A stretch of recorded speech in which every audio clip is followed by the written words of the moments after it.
yang diselenggarakan atas kerjasama Masyarakat Ekonomi Syariah dan Prudential Indonesia, serta didukung oleh Otoritas Jasa Keuangan.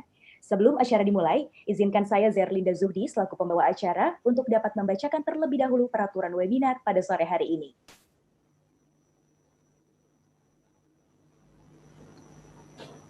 Yang pertama, peserta diharapkan menyimak jalannya acara talk show online asuransi syariah dengan baik. Hingga bertanya, dapat mengirimkan pertanyaan melalui kolom Q&A. Pertanyaan akan dibacakan oleh moderator pada saat sesi tanya jawab. Selanjutnya, informasi terkait klaim e-sertifikat, materi, door prize, dan juga pulsa reguler akan disampaikan menjelang akhir acara melalui kolom chat. Selanjutnya, bagi yang memiliki kendala koneksi Zoom, silakan bisa melalui live streaming channel YouTube Masyarakat Ekonomi Syariah. Dan yang terakhir, mohon untuk mempergunakan kolom chat dan kolom Q&A sebagaimana mestinya.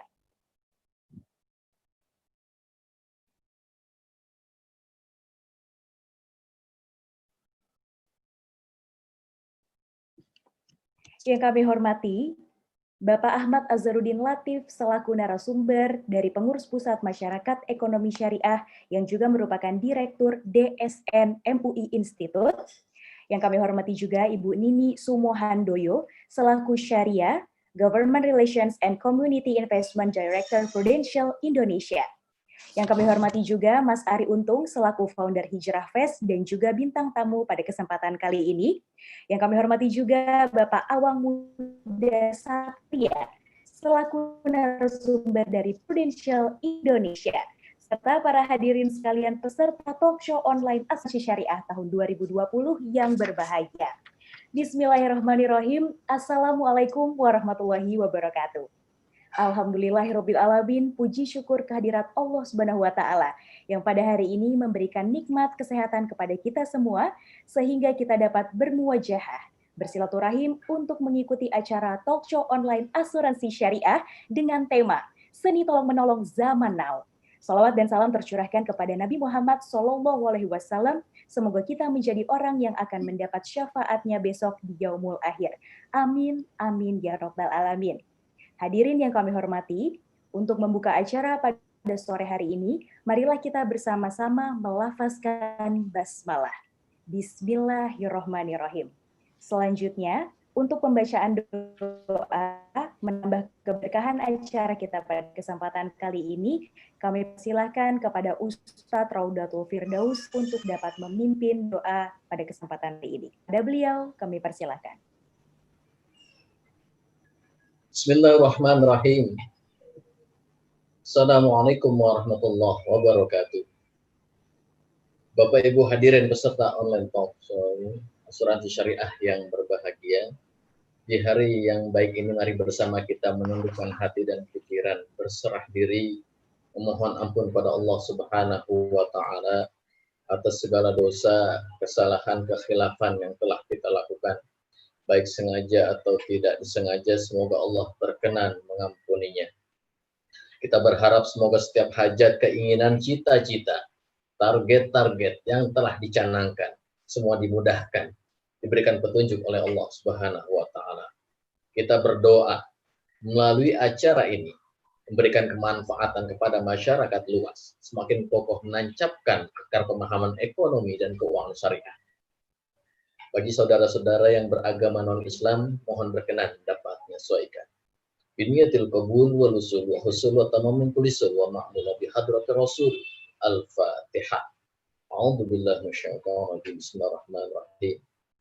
Alhamdulillahi rabbil alamin arrahmanir rahim maliki yaumiddin. Iyyaka na'budu wa iyyaka nasta'in ihdinas shiratal mustaqim.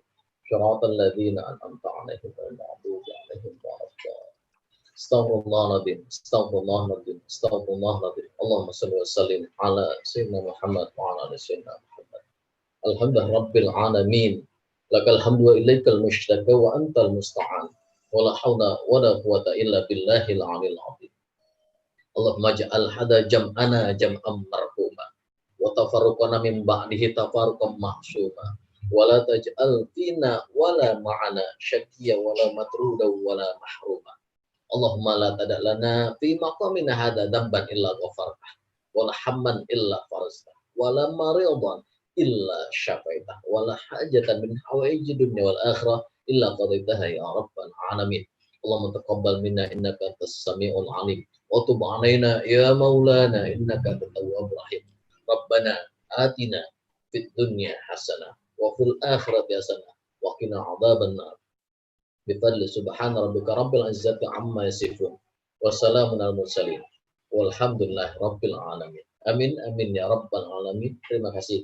Assalamualaikum warahmatullahi wabarakatuh.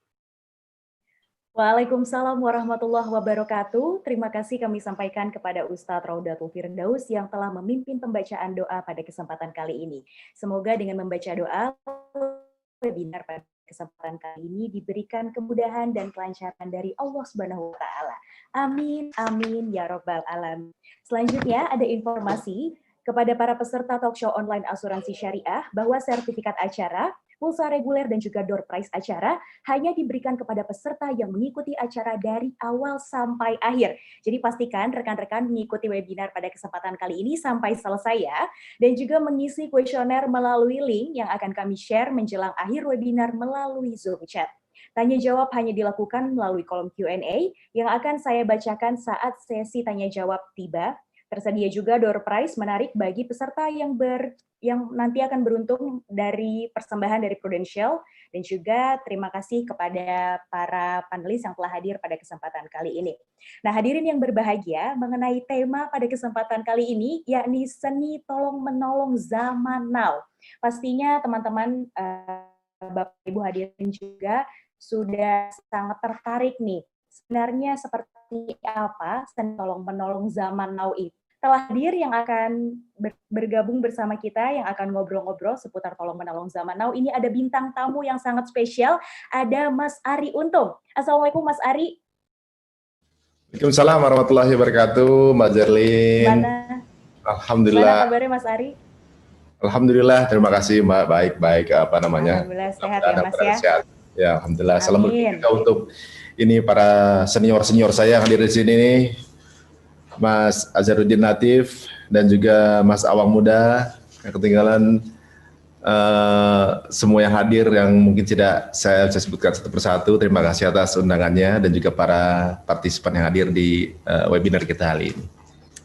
Oke, Mas Ari, kita bisa langsung ngobrol-ngobrol ya Mas ya terkait dengan tema kita nih, seni tolong menolong zaman now.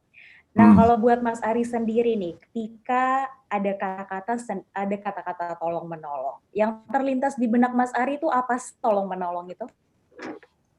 Tolong menolong sebenarnya kalau menurut pandangan saya mungkin bisa aja salah ya.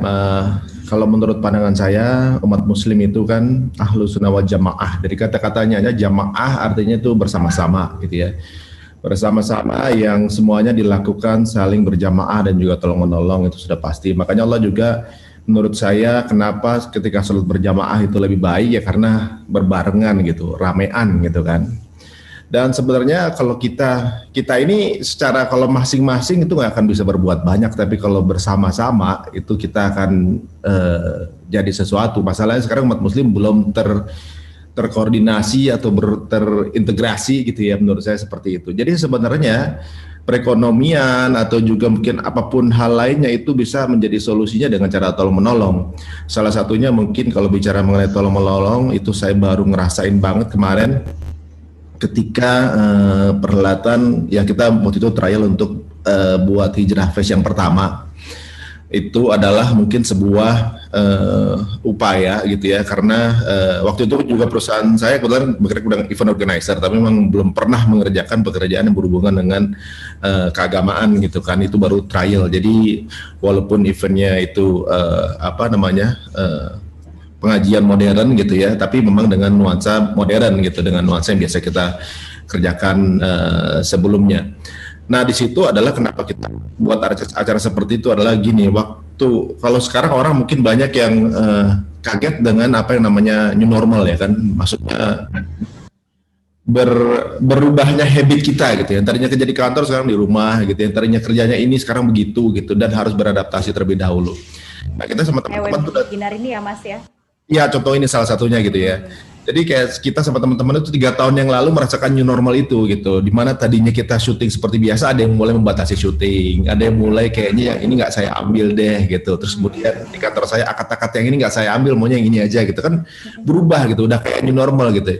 Walaupun memang agak berat di awal, tapi kemudian adaptasi itu yang penting. Jadi ketika mulai ngelakuin itu, kita pikir bukan cuma saya yang ngerasain ini nih, berubahnya cara bekerja, berkarir atau berbisnis atau juga melaksanakan perekonomian. Akhirnya terlaksanalah Hijrah Fest. Maksudnya adalah sebagai wadah di mana yang baru berhijrah secara bisnis, yang baru buka jualan hijab, baru buka jualan makanan-makanan halal segala macam, itu kita berikan ruang di tempat yang sama, kita datangkan konsumennya, dengan juga kita datangkan ustadznya gitu. Jadi itu adalah sebuah upaya tolong menolong. Yuk kita tolong teman-teman yang baru berusaha, kita bikin satu booth bareng, satu acara bareng yang orang pembelinya datang, penjualnya udah ada di sana dan mencari ilmu ada di sana, mencari mau muamalah apa aja ada di sana. Alhamdulillah ketika yang pertama itu berkisar transaksi yang berada di antara booth itu sebesar 28 miliar. Jadi kita sendiri nggak pernah memprediksi impact atau juga mungkin nggak prediksi responnya segitu besar, bahwa ternyata jika kita bersatu dan bersama semua jadi mudah dan semua jadi mungkin gitu. Kalau menurut saya tolong menolong ini sebuah solusi sih sebenarnya, solusi buat kita yang sekarang ngerasa waduh gimana ekonomi kita segala macam, tinggal kita berpikir sama-sama dengan teknis tolong menolong seperti apa yang bisa membuat kita bisa keluar dari masalah yang sedang kita hadapi. Paling agak sedikit mungkin bisa aja salah Mbak, mohon maaf. Oke, jadi memang berawal dari tolong menolong itu nanti impact-nya akan luas gitu ya Mas ya. Tadi seperti yang Mas Ari sampaikan, ada pengalaman pribadi berawal dari tolong menolong, jadinya malah nantinya jadi saling bantu di bisnis yang emang dirintis gitu ya Mas ya. Nah ini terkait juga sama pertanyaan yang kedua nih Mas. Tadi kan kalau misalnya tadi Mas Ari mencontohkan kalau misalnya kita menolong, itu ada kemungkinan juga ada kesempatan kita akan dibantu juga gitu karena kita menolong. Nah ini sebenarnya kenapa sih kita tuh harus tolong menolong padahal belum tentu nih Mas, nanti kita akan dapat balasan ditolong lagi sama orang yang kita tolong. Menurut Mas Ari gimana? Kalau menurut saya ya, kenapa Allah menciptakan semua hal itu berpasangan itu mungkin itu ya. Kenapa kita diciptakan bersuku-suku, kemudian kita diciptakan berbeda wilayah, asal negara, bahkan jenis kelamin juga berbeda. Itu menurut saya ada rahasianya menurut saya kayaknya. Yang nggak ada pasangannya cuma Allah aja gitu. Semua hal yang ada di dunia kan ciptakan berpasangan semua. Itu ya mungkin karena nggak ada yang bisa bergerak sendiri menurut saya. Jadi satu hal itu butuh sama yang lainnya. Nggak mungkin satu orang ini memproduksi dan mengkonsumsinya sendiri, nggak ada yang bisa gitu. Menurut saya sih tower yang berdiri sendiri aja butuh tanah untuk berdiri. Jadi kalau menurut saya kita itu dibutuhkan orang dan kita juga membutuhkan orang menurut saya. Nggak mungkin kita kemudian kita nolong terus kemudian jadi kita nggak ditolong, nggak juga. Makanya kan ada konsep ketika bersedekah kok orang nggak jarang yang miskin ya yang suka bersedekah, karena ini konsep yang mungkin pola-pola yang mungkin di luar Islam nggak ada ini pola ini. Dan pola ini ada di agama kita. Alhamdulillah ini indah banget dan menurut saya jelas bahwa ya kita harus bersama-sama sih menolong orang lain. Tentunya juga ya kita nggak berharap ada balasannya, tapi insya Allah akan dibantu juga sama orang lain. Tapi intinya seperti itu. Banyak kan yang malas nolong ya kan nggak akan ditolong orang juga gitu. Ya, seperti itulah menurut saya. Ya, saya setuju dengan pendapat Mbak juga. Kalau kita menolong maka kita juga akan ditolong. Oke, jadi memang konsepnya mungkin pola pikir harus diubah gitu ya Mas ya, jangan sampai karena kita menolong terus kita dipamrih gitu ya Mas ya, tolongin balik dong atau gimana gitu ya, tapi memang pada dasarnya ketika kita menolong orang, insya Allah nanti juga kita akan dibantu juga gitu ya Mas ya, karena kebaikan yang sudah kita lakukan. Nah, berbicara tentang tolong menolong, kita tahu bahwa di Indonesia sudah ada asuransi syariah, di mana akad yang digunakan salah satunya adalah akad tabaruk atau tolong menolong sesuai fatwa DSM MUI. Nah, bagaimana menurut pendapat Mas Ari akan hal tersebut dan juga dikaitkan dengan sudut pandang secara umum nih Mas, silakan. Kalau untuk masalah ini mungkin nanti ada yang lebih berkompeten menjelaskan ya Mbak, tapi kalau menurut pandangan saya memang untuk yang sekarang kita ini ketika mungkin yang sedang dalam proses belajar, ketika berbicara mengenai asuransi, ibaratnya sebelum kita memahami akad-akad syariah tentunya juga kita pasti akan mencari tahu dulu gitu ya. Tapi setelah mengetahui bahwa ada akad asuransi syariah yaitu Tabaru yang juga tolong menolong. Jadi intinya adalah kalau di konsep yang lama mungkin kita ketika kita berasuransi kita ngarepin impact berkembangnya aset kita kan gitu. Itu jadi riba kan yang kita takutkan itu. Tapi kalau di sini kan seolah-olah kalau konsepnya adalah orang-orang yang bersedia membantu, ini bisa aja salah nanti tinggal dikoreksi kalau salah. Yang bersedia membantu mereka mengulurkan kelebihan hartanya untuk menjadi persiapan jika saudaranya nanti siap untuk dibantu gitu ya. Kita nggak pernah tahu takdir Allah kapan akan jatuh ke masing-masing orang itu karena memang takdir Allah yang pegang. Tapi orang-orang yang siap membantu, yang siap mengalokasikan dana untuk saudaranya, udah siap. Siapapun yang kena dari saudara kita akan bantu. Menurut saya ini konsep yang indah juga dalam agama kita ya. Jadi orang bilang mungkin banyak hal yang merasa agak sedikit sempit ketika mengetahui Islam. Ketika kita melihat ke dalam sebenarnya lebih luas dan nggak ada yang bedanya, cuma akadnya aja yang membedakan itu, dan dari akad tersebut jadi saya ngerasa bahwa itu yang akan perbaiki niat kita gitu. Kalau kita spend sesuatu kemudian kita ngerasa harus dapat something lebih dari sini, udah nggak ikhlas juga gitu. Tapi yang kita keluarkan sih sebenarnya sama gitu. Cuma ketika ini kan ini saya keluarkan untuk saudara saya nanti jika ada masalah monggo dipakai, misalnya kayak gitu. Kemudian kalau saya sendiri udah melakukan itu tiba-tiba saya yang kena gitu. Ternyata ada saudara saya yang juga berpikiran sama yang sudah menyediakan siap membantu saya. Mungkin seperti itu ya.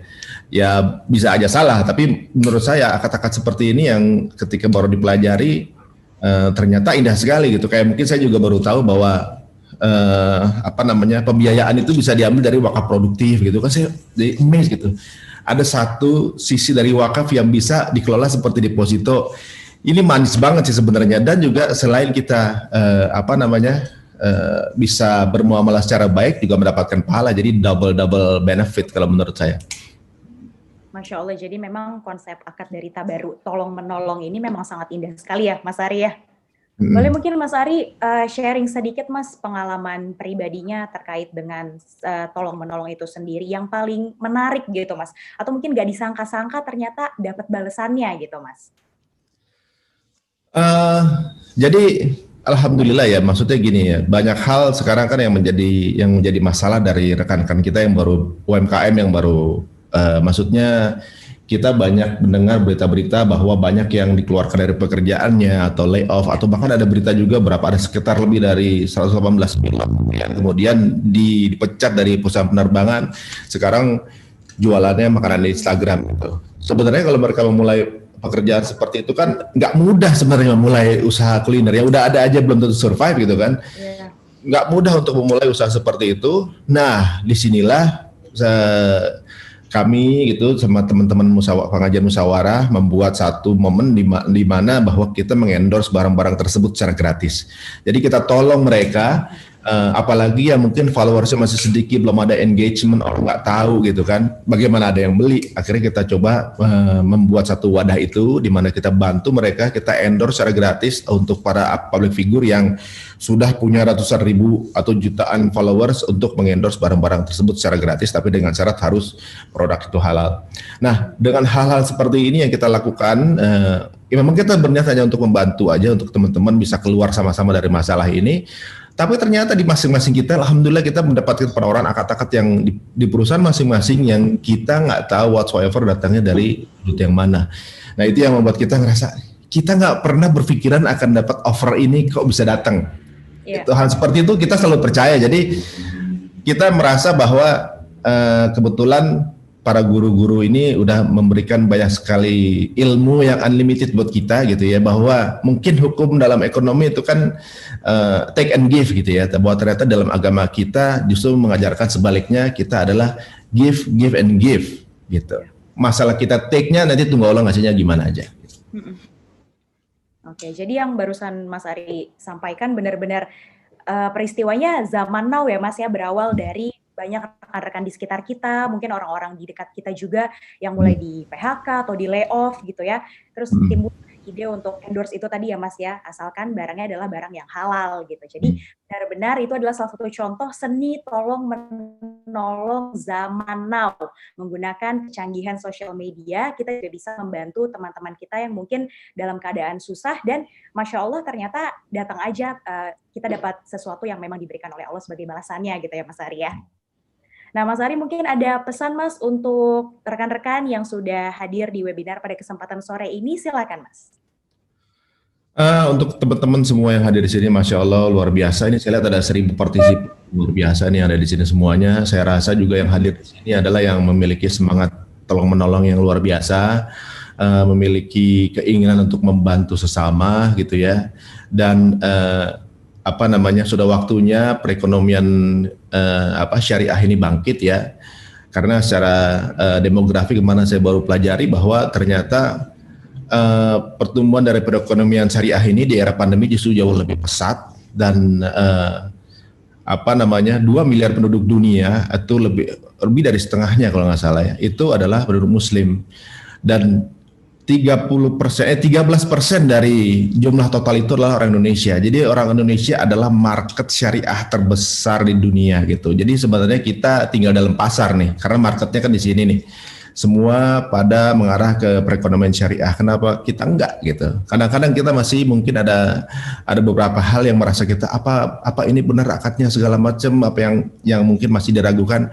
Jangan khawatir karena yang berada di balik ini adalah orang-orang yang berkompeten di bidangnya dan nggak mungkin kita memainkan syariah karena ini miliknya Allah.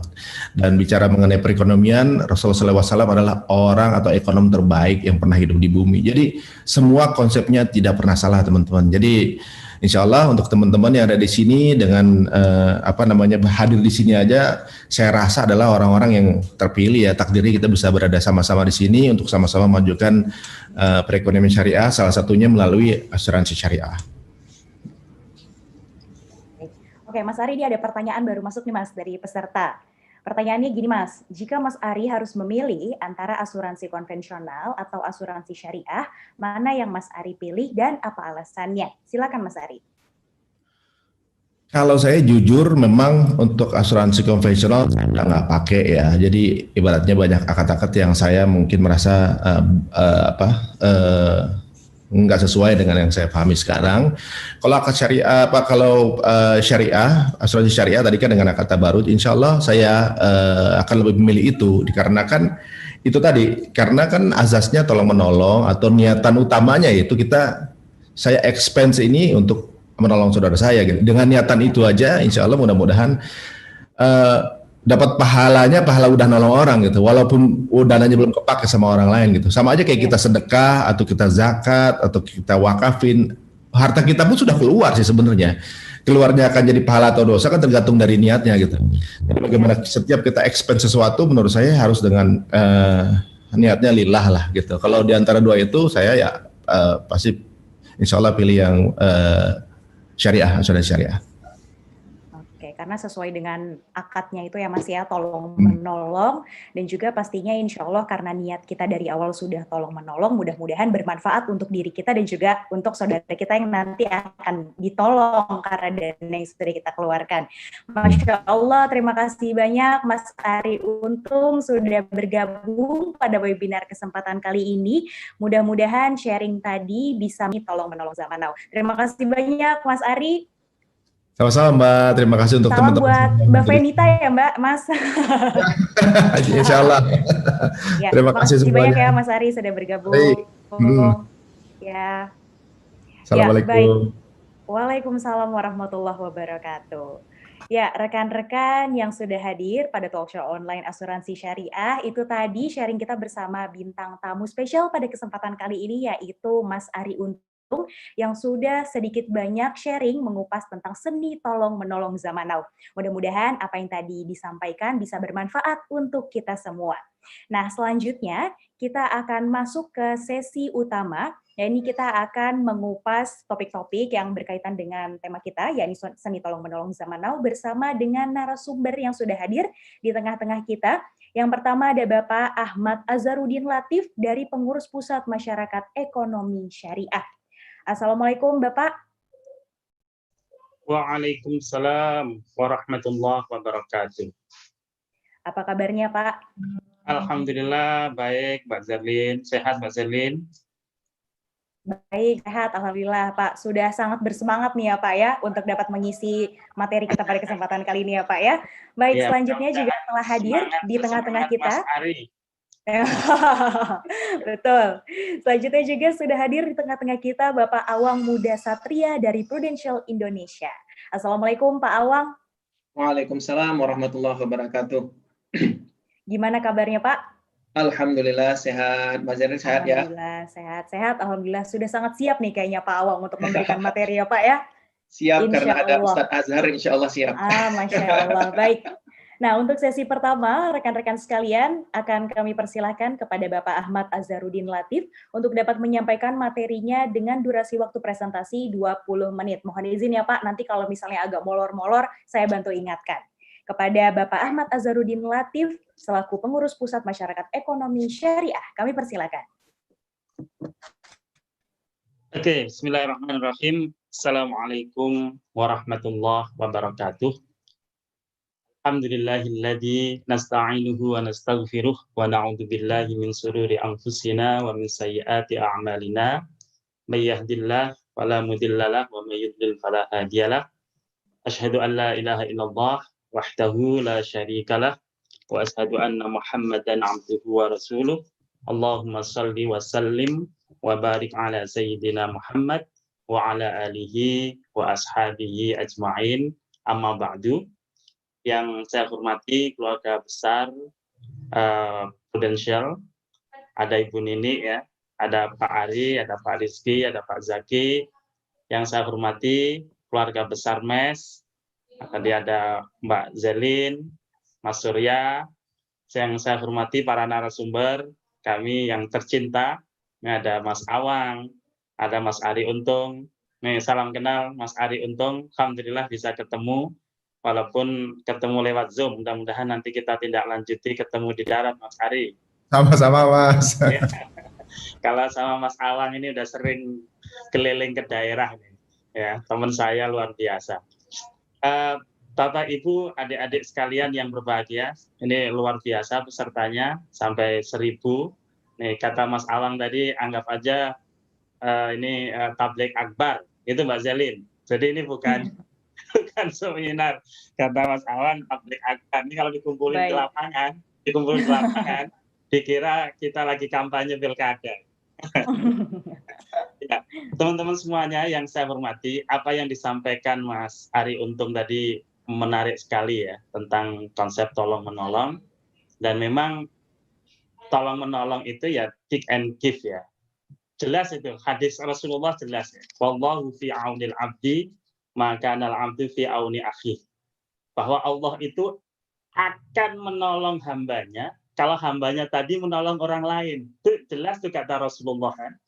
Di samping juga Allah Subhanahu wa taala berfirman, "Wa ta'awanu 'alal birri wat taqwa wa la ta'awanu 'alal ismi wal udwan." Ini perintah untuk saling tolong menolong, tapi ingat ya, tolong menolongnya harus atas landasan takwa, bukan atas landasan maksiat. Jadi kalau saya minta tolong Mas Ari untuk berbuat maksiat, nggak boleh Mas Ari ya. Tapi kalau tolong menolong untuk urusan ketakwaan, tolong menolong untuk meringankan beban sesama Muslim, bahkan beban sesama manusia, itu sangat diperintahkan Allah Subhanahu wa taala. Dan obrolan kita pada sore hari ini terkait konsep asuransi syariah. Nah, asuransi syariah ini dari istilahnya saja, asuransi syariah itu dikenal dengan istilah ada takaful, ada takmin, ada tadhamun.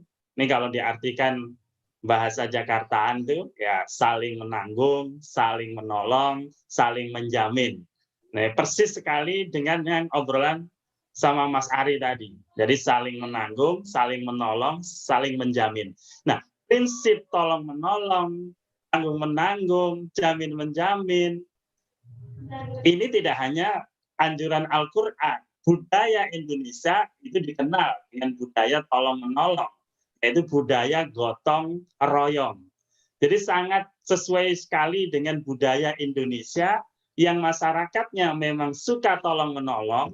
Nah, kemudian konsep syariahnya juga memerintahkan sesama manusia untuk saling tolong-menolong ini.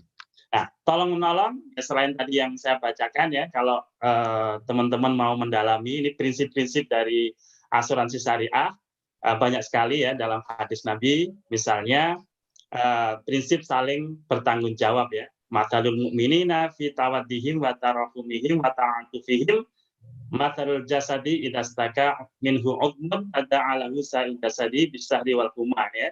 Perumpamaan orang mukmin dengan orang mukmin lainnya dalam hal tolong menolong, bau membau, sayang mensayang, itu seperti tubuh yang satu. Jika satunya sakit, semuanya sakit. Telinganya kegores, meriang semua badannya. Nah, itulah orang mukmin harus seperti itu. Harus solidaritasnya tinggi. Nah, kemudian tadi yang sudah saya bacakan, tolong menolong juga dalam Al-Qur'an ya, wa ta'awanu 'alal birri wat taqwa wa la ta'awanu 'alal ismi wal 'udwan. Nah, selain itu ada ini yang luar biasa menyinggung kita ya. Kalau kita mendeklar diri sebagai orang beriman, tapi dalam dirinya tidak ada semangat untuk tolong menolong, saling melindungi, imannya bisa nggak diakui. Ya, laisal mukmin alladzi yasba'u wa jaruhu ja'ila jambi.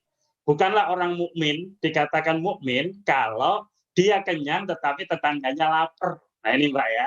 Jadi ini semangat tolong menolong ini yang menjadi basic filosofis dari asuransi syariah. Jadi tidak hanya persoalan akad. Ini mohon maaf nih ya. Jadi tidak hanya persoalan akadnya yang sesuai syariah, tapi basic filosofi dari asuransi syariah itu adalah memang tolong-menolong. Makanya tadi saya sampaikan, istilah yang digunakan itu, kalau di Timur Tengah ya, bisa takaful, bisa takmin, bisa tadhamun. Nah ini basic filosofinya. Jadi mohon maaf, jangan hanya dikira kalau syariah nanti hanya akadnya. Tidak, filosofinya pun berbeda. Nah, oleh karena itu, bisa jadi, nah ini ya, bisa jadi orang berpikiran, loh Pak, di asuransi konvensional boleh jadi juga ada loh Pak, semangat tolong-menolong.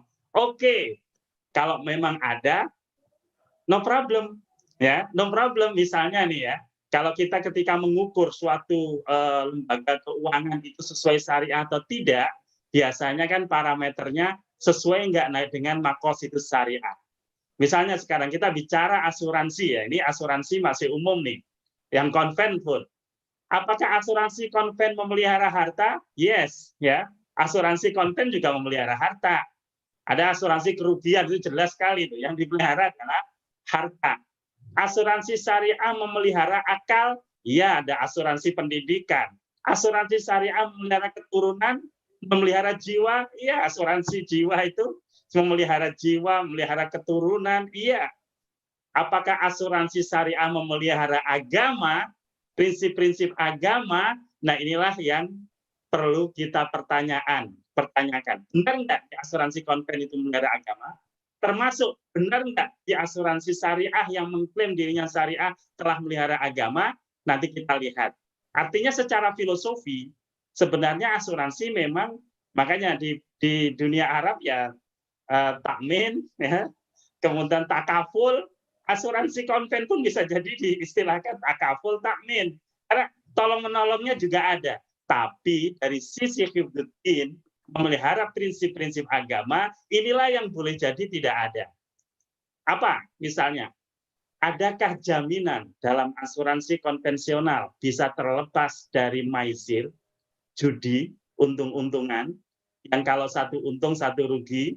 Adakah jaminan terbebas dari gharar, ketidakpastian yang berpotensi merugikan salah satu pihak?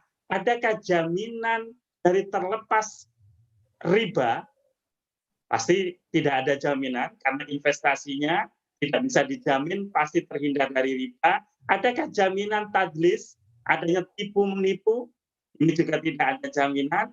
Adakah jaminan bahwa objek bisnis yang di-cover oleh asuransi itu semuanya halal, nggak ada yang haram, nggak ada yang membahayakan?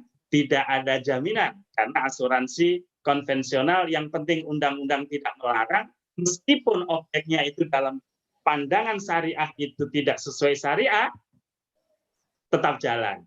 Adakah jaminan tidak adanya riswah? Mau sendirian apa mau sama si itu? Nah, itu juga tidak ada jaminan. Ya, banyak sekali agen-agen, broker-broker untuk mendapatkan penutupan asuransi harus menyogok, harus meriswah, nggak ada jaminan. Zulm, mendolimi juga tidak ada jaminan. Nah, oleh karena itu, asuransi dikatakan nanti syariah kalau yang hitam ini, larangan-larangan ini terhindar.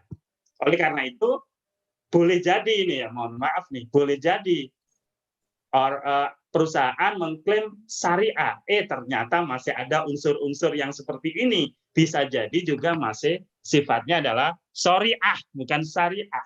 Nah ini ya, ini jadi parameter ini penting kita untuk secara objektif melihat apakah asuransi sesuai dengan maqasidus syariah atau tidak. Ini parameternya. Nah, kemudian apa sih yang utama ya, yang membedakan asuransi syariah dan konvensional? Nah, kalau asuransi konvensional kita tahu ya, bahwa prinsipnya adalah risk transfer, mentransfer resiko. Ketika ada potensi resiko pada diri saya transfer ke perusahaan asuransi dengan kompensasi saya membayar kontribusi atau premi. Saya membayar premi. Jadi hubungan hukum akad itu antara saya calon pemegang polis, ya, calon nasabah dengan perusahaan asuransi, mentransfer. Nah, mentransfer ini bahasa syariahnya adalah tukar menukar, jual beli resiko. Makanya mohon maaf ya, mohon maaf. Ya, biasanya kalau para agen menawarkan asuransi, ayo kita menjual asuransi. Nah itu ya, kata menjual itu berasal dari dasar berpikir ini. Jadi mentransfer resiko dengan menukar jaminan resiko dengan uang. Nah ini jual beli, ini jual beli. Makanya nanti ketika di syariah jangan menggunakan kata-kata menjual polis syariah ya, menjual asuransi syariah. Mengapa? Karena akadnya nanti bukan jual beli. Nah, karena di konvensional menggunakan dasar akad jual beli inilah sehingga kalau ada ketidakpastian di dalamnya terjadi gharar. Ya, saya mengasuransikan mobil saya, mobil hilang atau tidak itu nggak pasti. Nah, dalam akad tukar menukar harus pasti yang dijadikan objek. Maka ketika yang dijadikan objek adalah sesuatu yang tidak pasti, maka di situ terjadi gharar. Yang ujung-ujungnya ada spekulasi maisir. Nah, di sini filosofinya. Nah, inilah yang hendak didekonstruksi, dibongkar oleh asuransi syariah, biar landasannya bukan tukar menukar akadnya, tapi menjadi tolong menolong. Nah, oleh karena itu bukan transfer of risk, tapi kemudian sharing of risk. Resikonya di-sharing. Di-sharing dengan siapa? Bukan dengan perusahaan seperti di konvensional. Tapi resiko itu di-sharing dengan para peserta asuransi, para pemegang polis. Nah, oleh karena itu, nanti di syariah itu hubungan hukumnya bukan antara peserta dan perusahaan saja, tapi hubungan hukumnya antara peserta dan peserta juga ada, akad antara peserta dan peserta yang tadi sudah banyak disebut oleh Mbak Zerlin, ya, akad tabarruk. Nah, tabarruk di situ artinya tolong menolong. Nah, lebih spesifiknya lagi, akadnya itu hibah. Jadi peserta saling memberikan hibah yang kumpulan hibah itu tadi nanti dijadikan sumber ya, sumber untuk memberikan santunan kepada peserta lain yang kena musibah. Nah, begitu. Jadi ilustrasi gampangnya, misalnya kita yang ada di ruangan Zoom ini misalnya satu kampung nih. Biasanya kalau di RT itu ada pungutan. Ada pungutan bulanan, istilah pungutan sosial ya. 5 ribuan atau 10 ribuan per bulan per rumah tangga. Dipakai untuk apa? Nanti kalau ada anggota RT yang sakit diambilkan dari iuran itu, gitu kan? Nah, kalau ini dimaknai secara syariah, maka ketika warga RT mengumpulkan uang untuk iuran, warga RT itu biar berpahala, nawaitunya itu adalah hibah kepada warga RT. Oke, semuanya. Misalnya nih ya, Mas Awang warga RT sama dengan saya, Mbak Zelin warga RT sama dengan saya, Mas Surya sama. Begitu kita udah kumpul duit begitu, besok Mbak Zelin sakit, diambilkan dari duit situ. Besoknya lagi Mas Awang sakit, ambilin. Saya nggak sakit, Mas. Kira-kira saya nyesel nggak? Wah, sialan, saya nggak sakit, saya nggak dapat uang RT. Nggak bakalan terjadi itu. Mengapa? Karena nawaitu kita sejak awal itu adalah tolong menolong, hibah. Nah inilah yang menjadi dasar filosofi. Hanya yang jadi persoalan adalah di dalam asuransi syariah ini antar satu peserta dengan peserta lain kan nggak kumpul. Kalau RT kumpul tuh, satu RT. Bahkan Pak RT tahu semua tuh warga-warganya ini. Nah, karena di asuransi syariah ini antar satu peserta dengan peserta yang lain nggak pernah ketemu, boleh jadi belum pernah ketemu, maka butuh orang yang nolong, maka butuh perusahaan yang nolong. Nah, disitulah perusahaan ya nanti diserai oleh peserta yang ikut asuransi untuk mengelola ya uang yang diberikan untuk kontribusi. Nah, karena perusahaan ini juga perlu operasional untuk menggaji pegawai, sewa kantor, ATK dan macam-macam, maka nanti diserai kata-kata tadi ya, nasabah menyerahkan ke perusahaan, ini akadnya nanti adalah wakalah. Jadi mewakilkan ya peserta nasabah mewakilkan kepada perusahaan agar mengelola dana dan merekrut peserta-peserta lain. Karena perusahaan mendapatkan fee, maka namanya adalah wakalah bil ujroh. Nah itu, ini yang sangat penting ya. Nah oleh karena itu kesimpulannya, ini jangan sampai nanti salah, akad dalam asuransi syariah yang utama justru akad antar peserta. Ini simpulannya. Apa itu akadnya? Tabarruk alias hibah. Kemudian akad antara peserta dan perusahaan. Ini ada dua aspek ya. Ada aspek pengelolaan risiko asuransi, itu menggunakan akad wakalah bil ujroh. Jadi mengelolanya ya, uangnya tadi dikelola nanti untuk bayar, merekrut dan lain-lain. Nah itu menggunakan wakalah bil ujroh. Namun ada tambahan, uang yang sudah terkumpul itu tentu sama perusahaan asuransi tidak didiamkan. Apalagi kalau nanti asuransinya juga ada unsur investasinya. Maka uangnya tidak didiamkan. Nah, uang ini diinvestasikan oleh perusahaan asuransi. Menggunakan akad apa? Bisa menggunakan akad wakalah bil ujroh. Artinya, wakalah bil ujroh ini ya bisa berfungsi untuk pengelolaan risiko maupun investasi, atau nanti dipisah. Akad investasinya bisa menggunakan mudharabah. Ya, artinya apa? Peserta itu sebagai pemilik modal. Diserahkan kepada perusahaan sebagai pengelola modal untuk diinvestasikan ke berbagai portofolio investasi, bisa saham, reksadana, sukuk, ya, obligasi syariah, atau mungkin investasi di pasar uang ya. Nah, itu banyak itu investasinya. Nah, akadnya apa? Bisa mudharabah. Artinya perusahaan bisa mendapatkan bagi hasil dari mengelola investasinya tersebut. Jadi sekali lagi, kalau melihat asuransi syariah, harus melihat dari dua hubungan hukum. Hubungan hukum antar peserta dan peserta dengan perusahaan. Oke, saya kira itu sebagai pemantik diskusi kita ya. Nanti insya Allah akan kita dalami lebih jauh dalam diskusi. Nah, mudah-mudahan sedikit yang saya sampaikan ini bermanfaat. Poinnya adalah mari kita berasuransi yang berdasarkan prinsip syariah, yang merupakan anjuran ajaran agama kita dan termasuk budaya bangsa kita. Nah, insya Allah Ya, kita tidak hanya bahagia di dunia, tapi juga bahagia di akhirat. Karena landasannya adalah syar'i.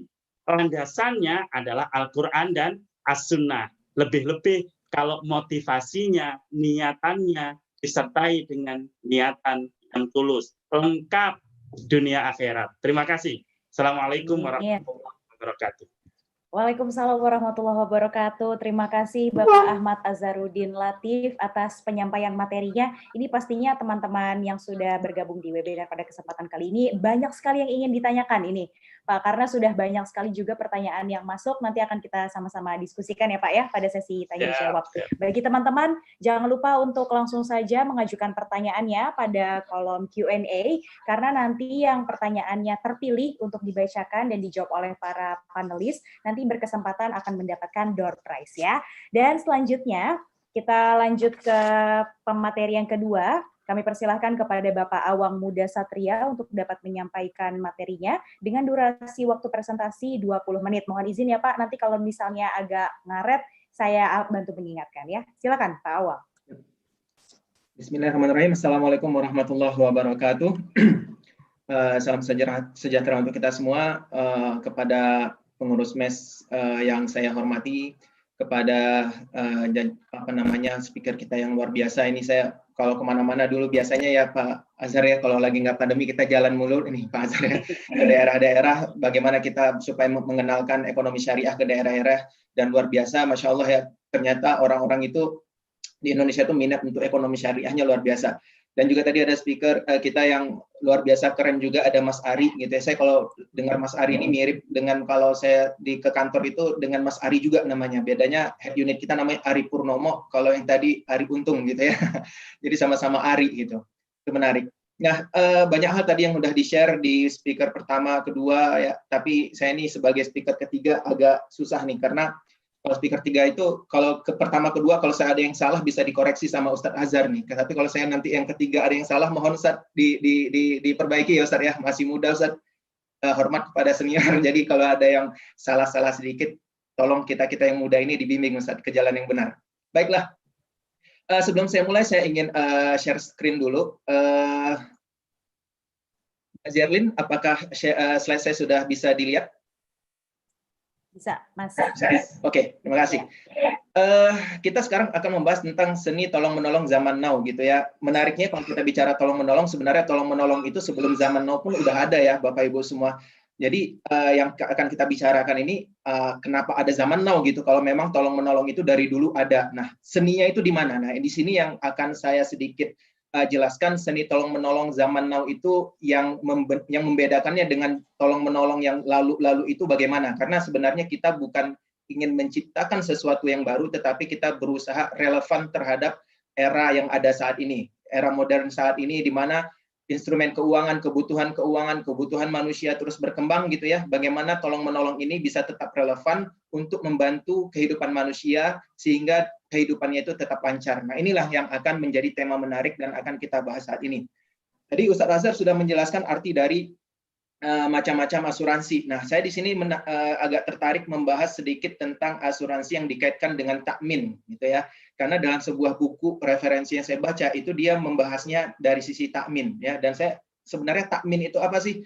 Nah, sebenarnya kalau di dalam bahasa Indonesia kita sering mendengar kata-kata aman gitu ya teman-teman ya, aman, atau Bapak Ibu ada rasa aman. Nah, takmin itu kalau kita bicara dengan rasa aman itu ada kaitannya. Takmin itu kalau kita urutan akar katanya itu ada rasa aman, sehingga asuransi itu sendiri dengan takmin itu sendiri ada memberikan rasa aman. Ya, jadi kalau kita tanya kenapa orang berasuransi, ya dia ingin memperoleh sesuatu rasa aman. Nah, rasa aman ini bagian dari fitrah manusia, naluri manusia. Karena manusia ingin merasa aman, maka dia melakukan segala aktivitas yang bisa membuatnya mendapatkan rasa aman tersebut. Contoh, dia keluar rumah, dia melihat sekarang misalnya cuaca sedang mendung. Karena ada naluri dia untuk mendapatkan rasa aman, dia berpikir, ini mendung, sepertinya saya harus bawa payung. Akhirnya dia bawa payung, padahal resiko hujan belum tentu terjadi. Tapi karena ada rasa aman, naluri rasa aman tersebut, dia tergerak untuk mengambil payung dan dia bawa. Dan kalaupun nanti tidak terjadi hujan, dia tidak akan menyalahkan tindakannya. Ngapain saya bawa payung? Ini payung bawa berat-berat, ternyata nggak dipakai juga. Kenapa? Karena sebenarnya ketika dia gunakan itu untuk mendapatkan rasa aman, toh kalau terjadi hujan, dia nggak basah. Begitu juga ketika orang mendesain yang namanya mobil, Bapak Ibu semua. Ketika mobil diciptakan, kadang kita membayarkan sesuatu yang lebih mahal akibat untuk mendapatkan rasa aman ketimbang fungsi mobil tersebut. Kalau kita hanya beli mobil hanya untuk naik mobil, bisa mengantarkan ke suatu tempat, mungkin 100-200 juta kita sudah dapat mobil. Tapi untuk mendapatkan rasa aman dengan fasilitas fitur-fitur keamanan, kita tergerak untuk membayar lebih mahal untuk mendapatkan rasa aman tersebut. Sehingga contohnya kita pergi ke Surabaya gitu ya. Sebenarnya untuk pergi ke Surabaya dari Jakarta menggunakan mobil cukup dengan 4 roda. Gitu ya, cukup dengan 4 roda kita bisa sampai Surabaya. Tetapi orang memiliki insting untuk mendapatkan rasa aman, sehingga dia kira kalau misalnya di tengah jalan terjadi bocor ban, bagaimana ya, perjalanan jauh, saya bisa terhenti nanti di tengah jalan. Akhirnya teman-teman diciptakan yang namanya dibawa ban kelima di mobil, meskipun tidak terpakai ya, yang mana dia sampai ke Surabaya nggak ada bocor ban. Apakah kita mengatakan ini rugi aja nih, saya beli mobil ada 5 ban, padahal saya butuhnya cuma 4. Nggak ada yang merasa rugi, Bapak Ibu semua. Kenapa? Karena itu untuk memenuhi rasa aman tersebut. Nah, ini menarik tema takmin ini, rasa aman ini. Dari sini yang ingin saya coba filosofi rasa aman ini nanti akan saya kembangkan gitu ya. Dan menariknya di sini ada Ustadz Azhar nanti yang bisa mengkoreksi saya kalau saya kemana-mana gitu ya. Ada Ustadz Azhar yang bisa memperbaiki. Nah, jadi takmin itu adalah rasa aman. Nah, kalau kita berasuransi dikaitkan dengan rasa aman apa yang kita inginkan? Tadi kalau kita bawa mobil tadi bicara tentang ban serep, ban kelima, itu rasa aman apa? Rasa aman dari potensi resiko di tengah jalan jika ban bocor, kita ada punya ban serep. Ya, kita bawa payung, pengen rasa aman dari apa? Rasa aman supaya kalau hujan kita sudah ada persiapan membawa payung. Itu semua tergerak karena ada naluri rasa aman yang kita kita miliki. Nah, sekarang manusia juga seperti itu berpikir. Di mana manusia itu ketika dia menjadi seorang manusia, maka dia memiliki tujuan hidup. Dan tujuan hidup itu macam-macam. Di sini saya contohkan ada yang tujuan hidupnya ingin memiliki tabungan yang banyak supaya dia bisa haji, bisa menghajikan orang tuanya dan sebagainya. Ada yang saat ini yang mungkin umuran saya gitu ya, yang masih milenial dan sebagainya, ngaku-ngaku milenial nih. Sekarang sedang merencanakan membeli rumah gitu ya. Ada yang merencanakan membeli kendaraan, pendidikan dan sebagainya. Tidak ada yang masalah dalam tujuan tersebut. Asal tujuannya itu baik, maka dia mulai saat ini sedang merencanakan sebuah impian. Impian itu sesuatu yang dicari. Tetapi sebagai manusia juga, Bapak Ibu semua, ketika kita merencanakan impian tersebut, mau tidak mau, suka tidak suka, sebagai manusia kita ditakdirkan ada resiko kehidupan yang mengintai kita, yang kita tidak tahu, itu di tangan Tuhan. Ya, itu di tangan Tuhan semua. Kita bisa hidup terlalu lama berkah dong umurnya. Iya, berkah. Kita bicara bukan dari sisi situnya, tapi kita bicara ketika dia hidup terlalu lama, dia tidak produktif lagi, maka income dia berkurang, tapi pengeluaran itu tetap. Bahkan bisa lebih kalau hidup udah terlalu lama ya, untuk berobat dan sebagainya. Nah, sebagai manusia, kita mulai berpikir, kita ingin memiliki rasa aman. Bagaimana supaya saya mendapatkan rasa aman ketika saya sudah tidak ada income, tetapi saya masih bisa hidup dengan aman gitu. Nah, orang berpikir bagaimana, apa yang bisa kita lakukan untuk itu. Bisa juga seperti ini, tadi dia sudah merencanakan sesuatu, tapi bisa saja ditakdirkan meninggal terlalu cepat. Dia merencanakan ingin mengkuliahkan anaknya di tempat yang bagus gitu ya. Ternyata selama perencanaan tersebut ada resiko yang mengintai, kita tidak tahu. Bisa ditakdirkan pencari income-nya misalnya meninggal dini.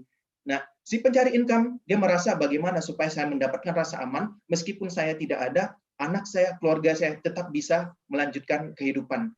Mulai orang berpikir, bagaimana cara mendapatkan rasa aman tersebut. Begitu juga dengan cacat, orang masih sehat dan sebagainya, masih bisa bekerja, tetapi ketika dia uji dengan cacat, bagaimana dengan income dia dan sebagainya. Nah, ini proses-proses di mana ketika kita ingin mencapai impian, ternyata ada resiko yang ingin kita hindari, tetapi itu adalah resiko kehidupan yang ditentukan oleh Yang Maha Kuasa.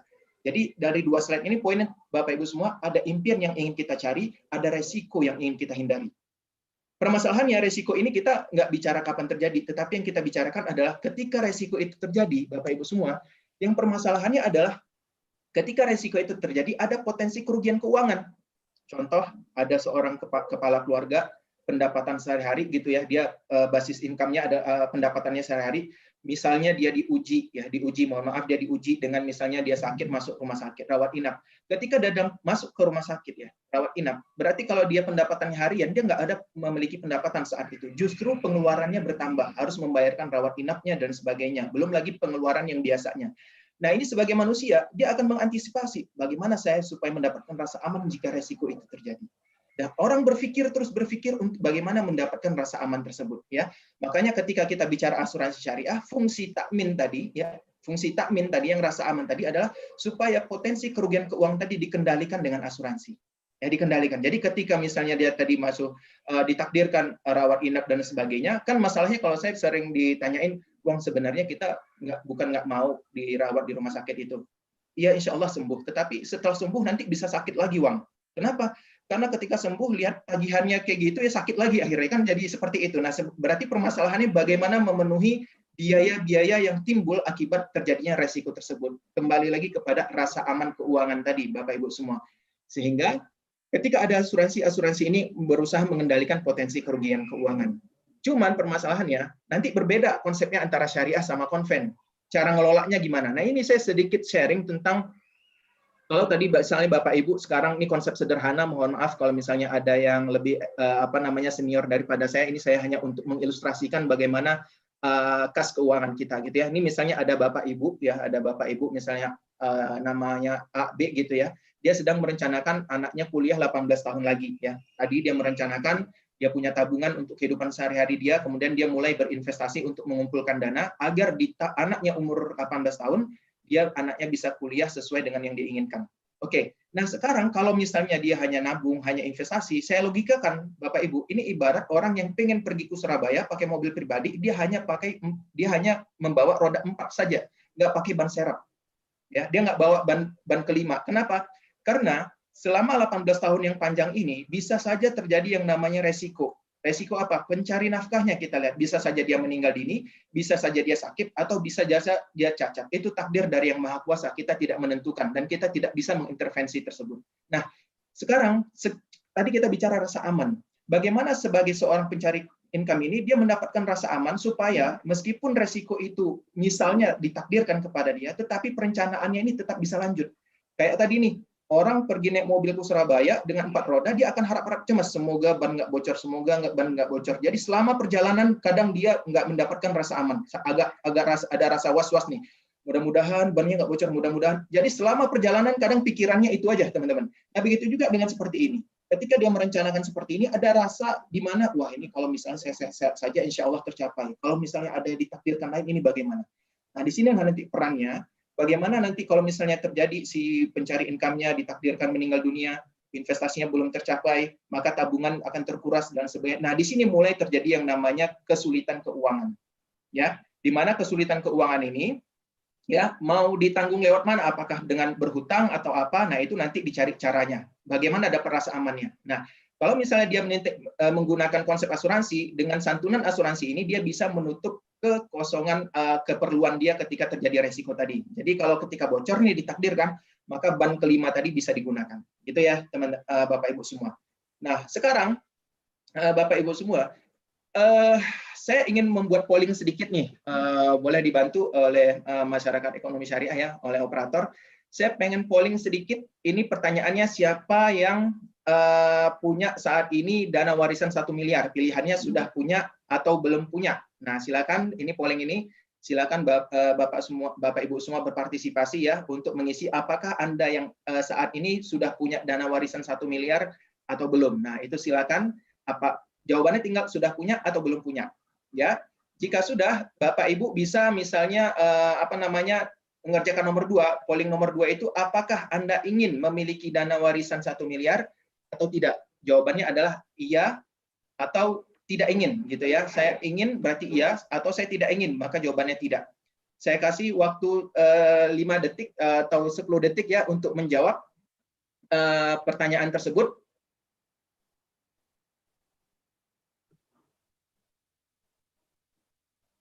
Silakan Bapak Ibu peserta webinar untuk dapat mengisi polling yang tertera di layar Anda. Hanya 2 pertanyaan, diberikan waktu oleh Mas Awang sekitar 10 detik untuk mengisi, dipersilakan.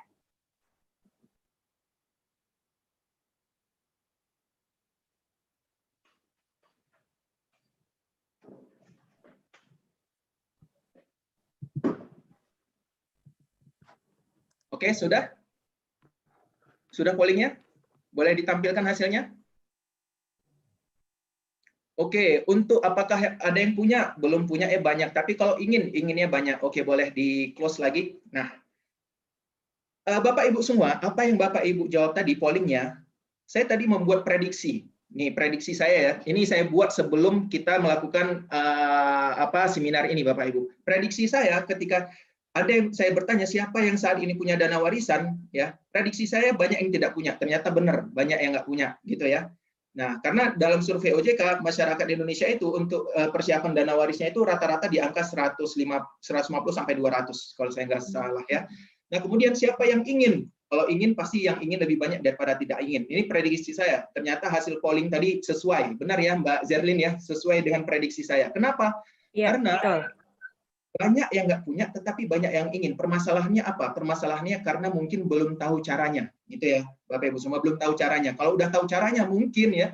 Nanti kalau ditanya masyarakat Indonesia, mungkin 2 tahun lagi, 3 tahun lagi, kalau ditanya siapa yang saat ini punya dana warisan 1 miliar, nah, kalau udah tahu caranya, bisa saja nanti yang punya lebih banyak daripada tidak punya. Amin, gitu ya, Bapak Ibu semua. Nah, sekarang saya mau kasih tahu sedikit sharing ya, bagaimana caranya mempersiapkannya. Gini. Tadi di awal Mas Ari untung sudah pernah menyebutkan dengan berjamaah, dengan bersama-sama ya, dengan gotong royong, dengan tolong menolong kita akan lebih mudah dibanding kalau kita seorang diri, gitu ya. Itu prinsipnya. Dan di Indonesia ini luar biasa semangat gotong royongnya secara kultur juga sudah terbangun. Nah, pertanyaan saya, kalau tadi kita itu sulit menyiapkan dana waris 1 miliar, mungkin karena kita berpikir ingin menyiapkannya seorang diri. Sehingga kalau kita menyiapkan 1 miliar seorang diri, bayangkan misalnya Anda ingin menyiapkan dana 1 miliar untuk waris itu 15 tahun. Kalau 15 tahun berarti secara kasarnya itu setiap tahun Anda harus mengalokasikan dana 67 juta. 67 juta setiap tahun gitu ya. Baru nanti setelah 15 tahun berhasil mendapatkan 1 miliar. Berarti syaratnya selama 15 tahun kita harus berdoa semoga tidak dipanggil oleh Yang Maha Kuasa supaya targetnya tercapai. Kan kayak gitu ya. Dan itu harus 67 juta loh, itu tanpa kita menghitung investasinya gitu ya, sehingga Anda merasa jangankan untuk menyiapkan dana waris 67 juta ya, sedangkan kita sekarang ini orang-orang yang muda berpikirannya ya rumah dulu lah, mobil dan sebagainya, boro-boro mikir warisan kan kayak gitu ya. Nah, padahal ada konsep lain Bapak Ibu. Konsep yang lain ini adalah menyiapkan dana waris itu dengan cara bareng-bareng. Nah, ini tadi yang dikatakan dengan bareng-bareng, dengan tolong menolong, dengan bergotong royong, sesuatu yang sulit itu menjadi mudah. Kenapa? Bayangkan Bapak Ibu, kalau tadi misalnya satu orang nyiapinnya harus 67 juta untuk menyiapkan dana warisnya, untuk supaya keluarganya ditinggalkan dalam keadaan baik, gitu ya, tidak meminta-minta, dengan bergotong royong, misalnya pesertanya nih, misalnya pesertanya ada 100.000 orang yang bergotong royong, dan masing-masing 100.000 orang ini saling iur, misalnya 500.000, sudah berapa dana terkumpul. Dan resiko itu tidak terjadi bersamaan. Sehingga dengan bareng-bareng ini Bapak Ibu, dengan bareng-bareng kita nyiapinnya bareng-bareng, ya, maka itu akan lebih mudah. Nah, ini yang saya katakan tadi seni tolong menolong zaman now. Jadi seni tolong menolong zaman now itu bisa diaplikasikan dengan saat ini, ya. Jadi sangat relevan untuk membantu kebutuhan persiapan atau perencanaan keuangan keluarga Anda, gitu ya. Bagi misalnya ini contoh persiapan dana waris. Mungkin kita contohkan lagi misalnya kesehatan.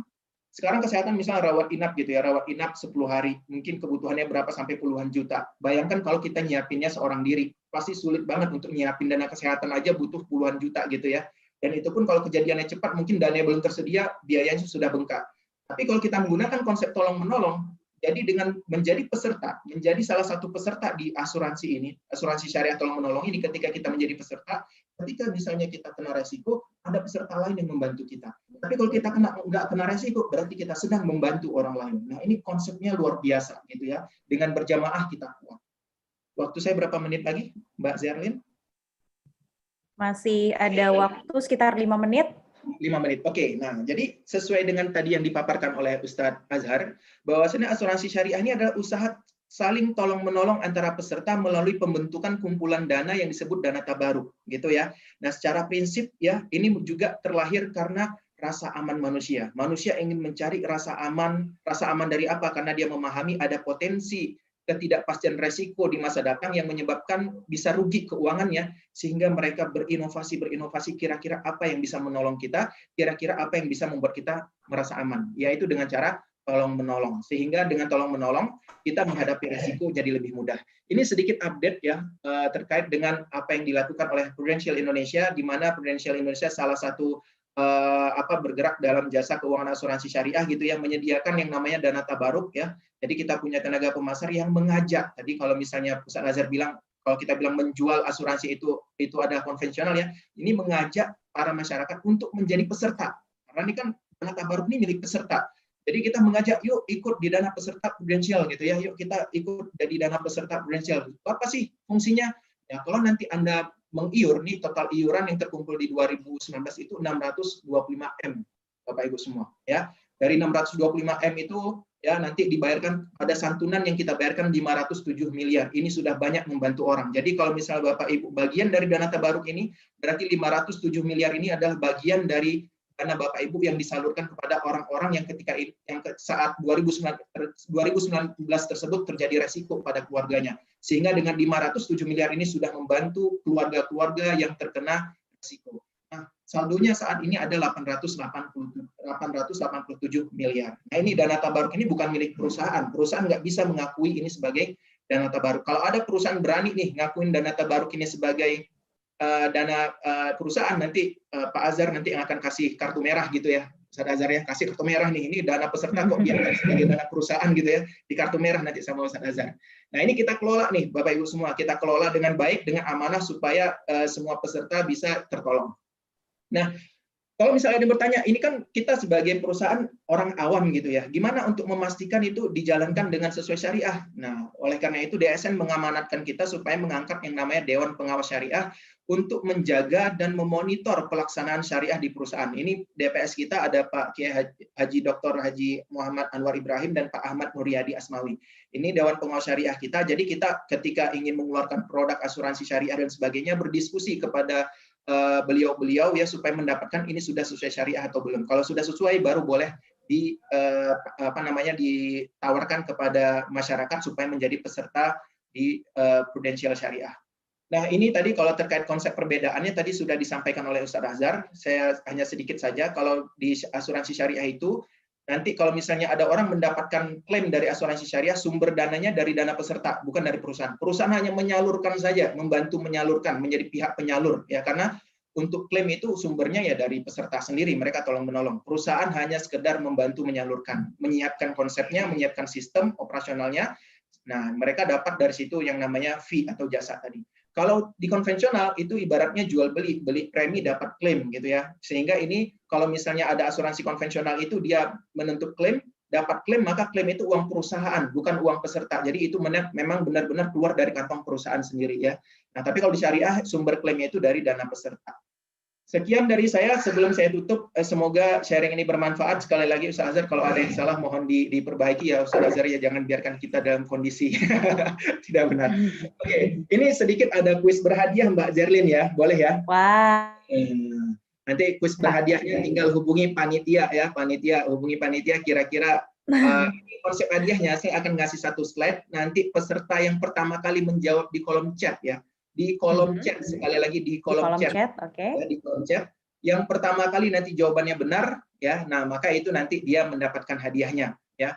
Soalnya adalah nanti saya tampilkan di slide itu nanti ada kata-kata kosong. Nanti Bapak Ibu tinggal tulis aja kata-kata kosongnya itu apa yang harus diisi. Baik ya.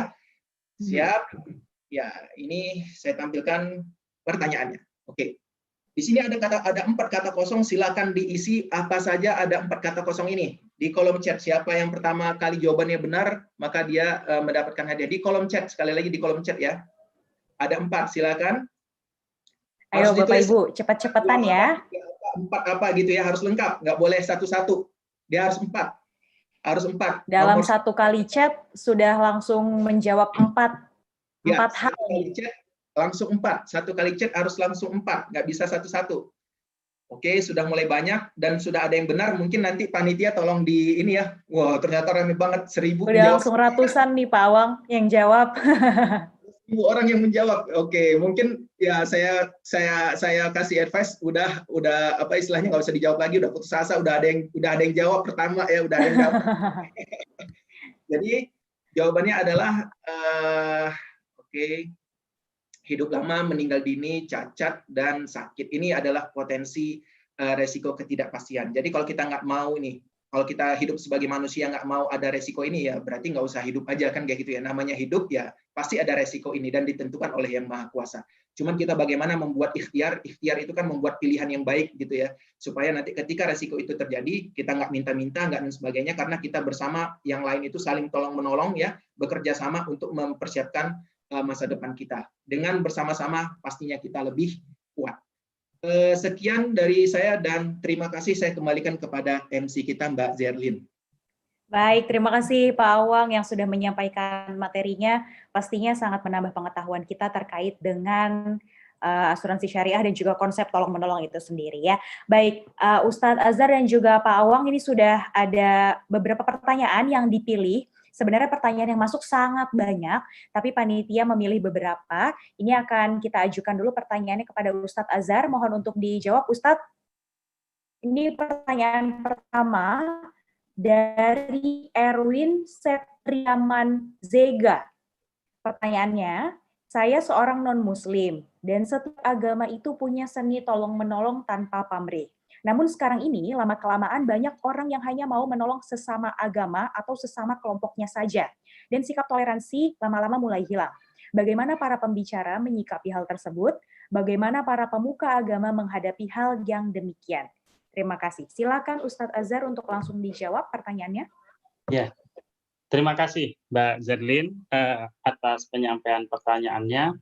Jadi begini, kita langsung aja ke sejarah ya, sejarah Rasulullah Shallallahu Alaihi Wasallam ketika pertama kali ke Madinah, yang kemudian Rasulullah Shallallahu Alaihi Wasallam diangkat oleh penduduk Madinah yang sering konflik.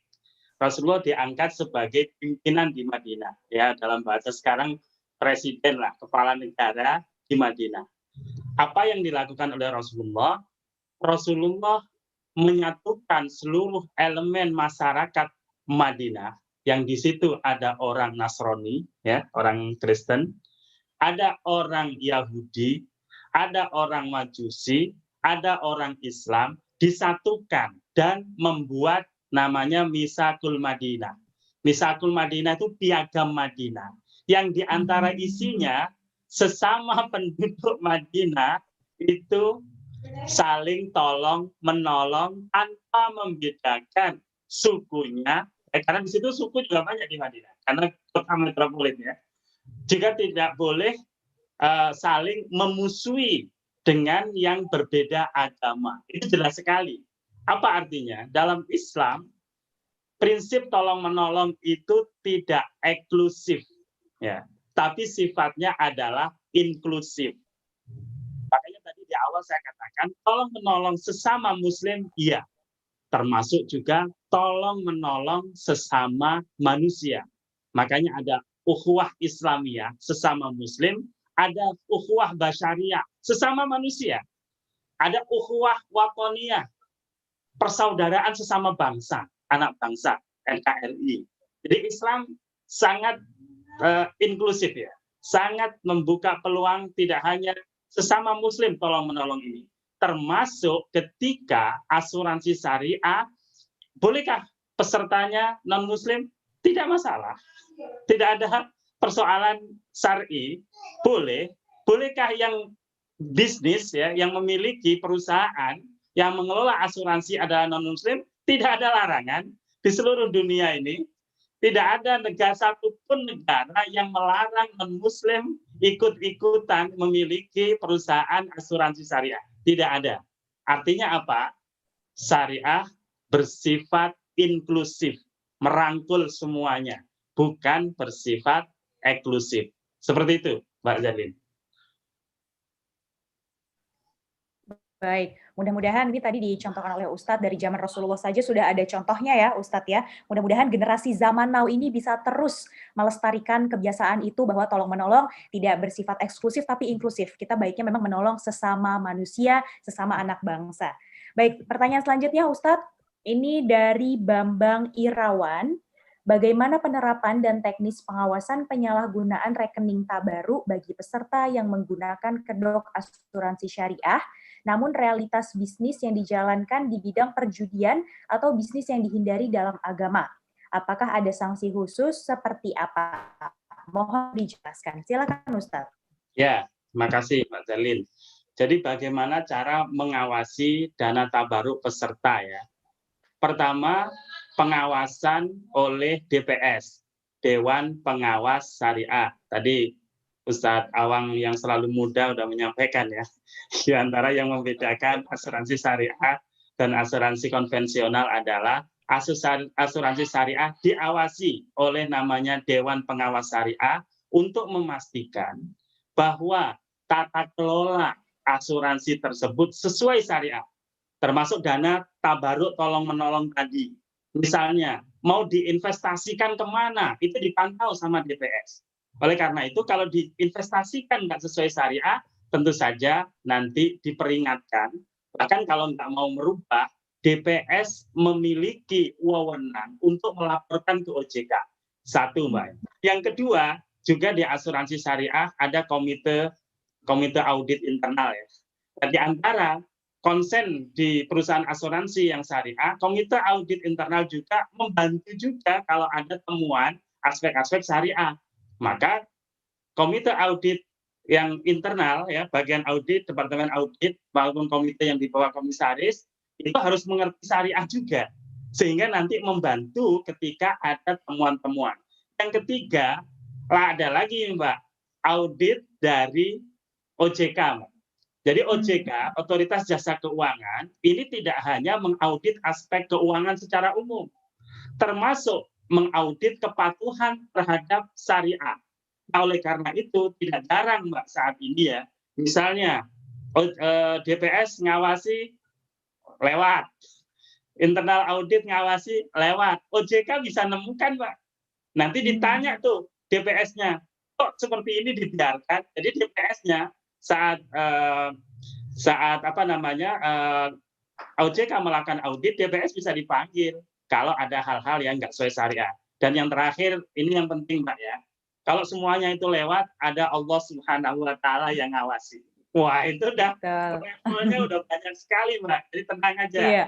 Nah, kalau semuanya memang ngaku sih ya, bohongin, ada yang di atas. Karena ini yang maha melihat ya, Ustadz ya. berdasarkan hukum Allah, maka Allah ikut intervensi, Mbak. Hati-hati kalau Allah udah ikut intervensi ya. Jadi memang yang pihak yang mengawasi. Iya, jadi pihak yang mengawasi berlapis ya Ustadz ya, dan pastinya dikenai sanksi apabila ada pihak-pihak yang memang tidak sesuai dengan ketentuan. Nah, pertanyaan terakhir nih untuk Ustadz Azhar. Assalamualaikum, saya Faiz dari Jakarta. Ini Faiz Muta Asidik. Masih ada beberapa masyarakat yang bertanya-tanya mengenai hukum asuransi syariah. Salah satunya mengenai akad tabaru yang mana praktiknya yaitu bahwa peserta asuransi berniat untuk menolong para peserta lain. Dan pada saat yang sama, dia berharap akan mendapat pertolongan juga apabila dirinya yang terkena musibah. Nah, hal ini apakah diperbolehkan? Dan apa betul dalam asuransi syariah ada aktivitas penarikan dana tabaru oleh peserta? Bagaimana para ulama ataupun perusahaan asuransi syariah menanggapi hal tersebut? Silakan Ustadz. Ya, terima kasih Bu Selin. Biar Mas Faiz bisa ngelihat ya. Ini saya tampilin ya. Saya tampilin nih. Ini tadi nggak sempat saya jelasin ya. Tapi udah saya siapin sebenarnya. Karena selalu ada pertanyaan ini Mas Awan. Ya. Jadi, tolong menolong sesama yang masing-masing tentu saja ada harapan juga ditolong. Ternyata ada tradisi hadis Rasulullah riwayat Bukhari. Ini ya, riwayat Bukhari.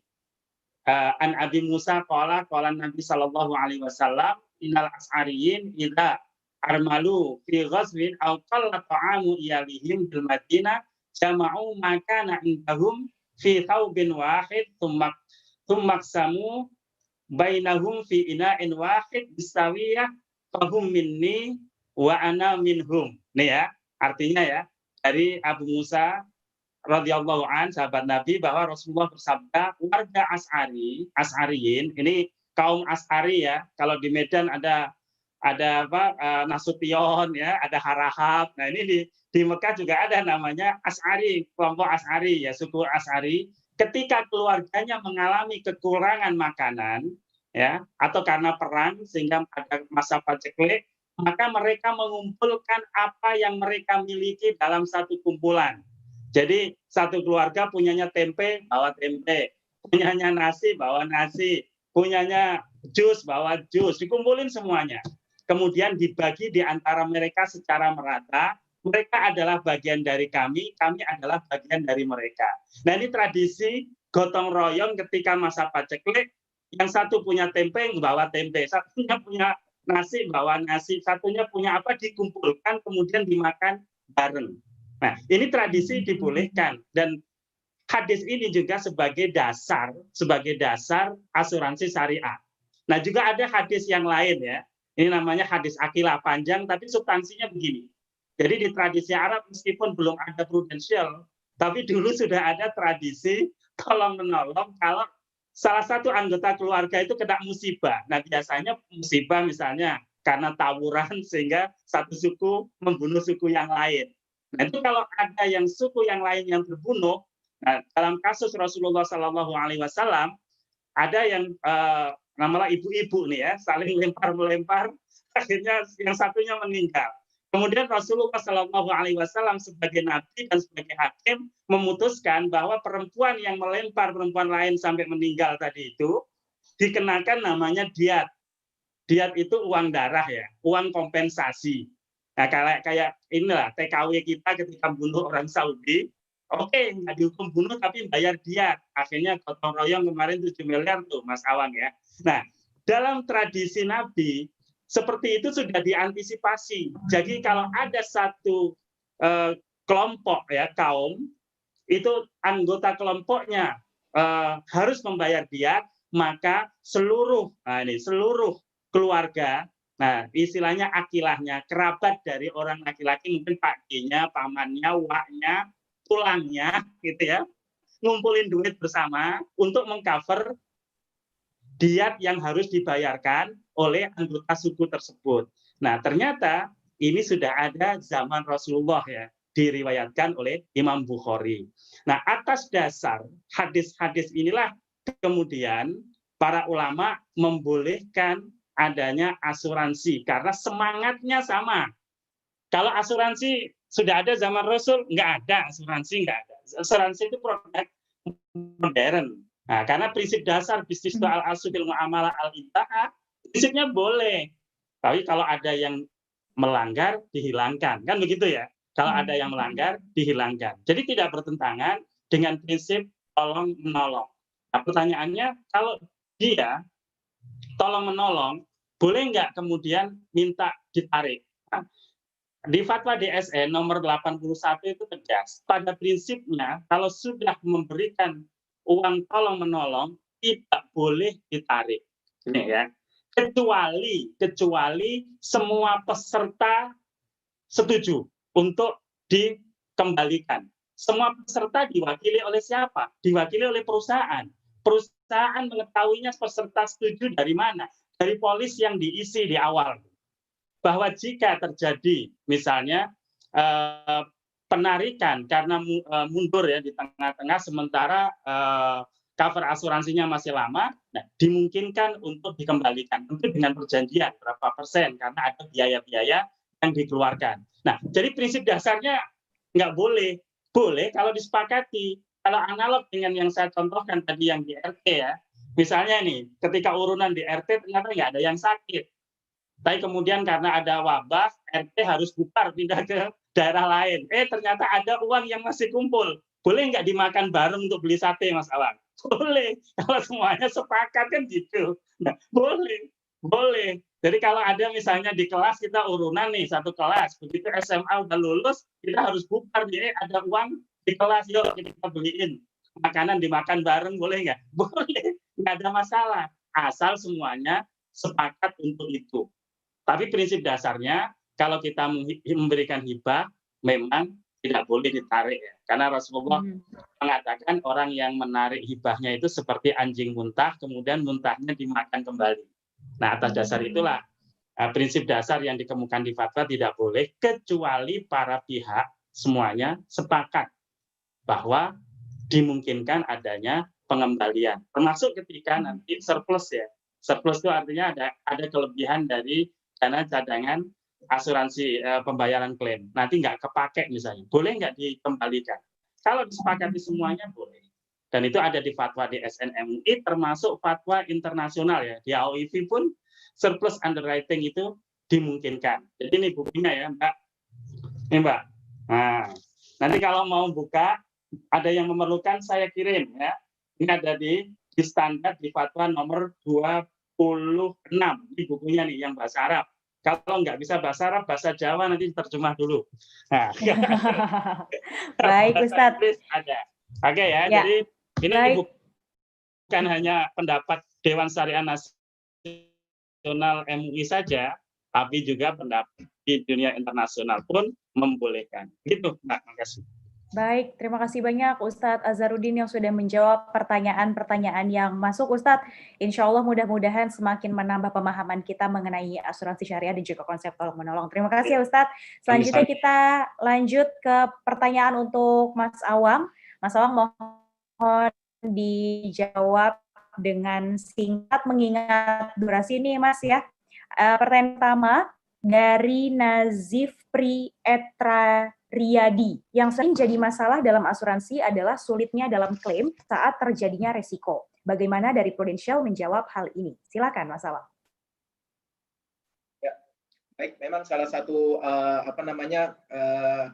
hak daripada ketika kita menjadi peserta di asuransi syariah ini adalah kita berhak untuk menuntut yang namanya klaim tadi, yang santunan tadi, kan kayak gitu ya.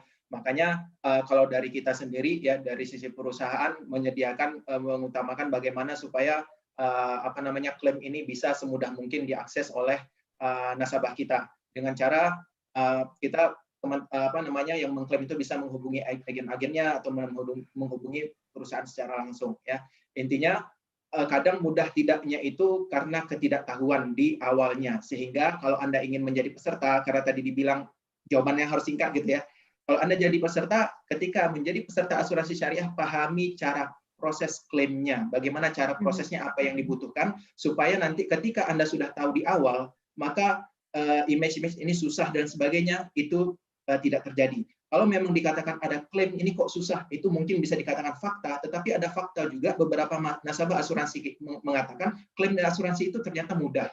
Jadi ini kan masalah edukasi sebenarnya. Kita paham atau tidak di awal bagaimana proses klaimnya. Kalau kita paham akan jadi mudah. Kalau kita nggak paham akan jadi susah. Jadi kalau ada misalnya nanti orang menawarkan asuransi, ketika Anda ingin ikut, pastikan Anda paham ini klaimnya bagaimana. Itu untuk yang satu. Untuk yang dua, mungkin secara singkat gitu ya, kita juga nanti sedang mengembangkan produk digital, di mana juga nanti proses klaimnya bisa melalui digital gitu ya. Jadi itu terus berkembang, bagaimana kita bisa tadi kata kuncinya menjadi relevan.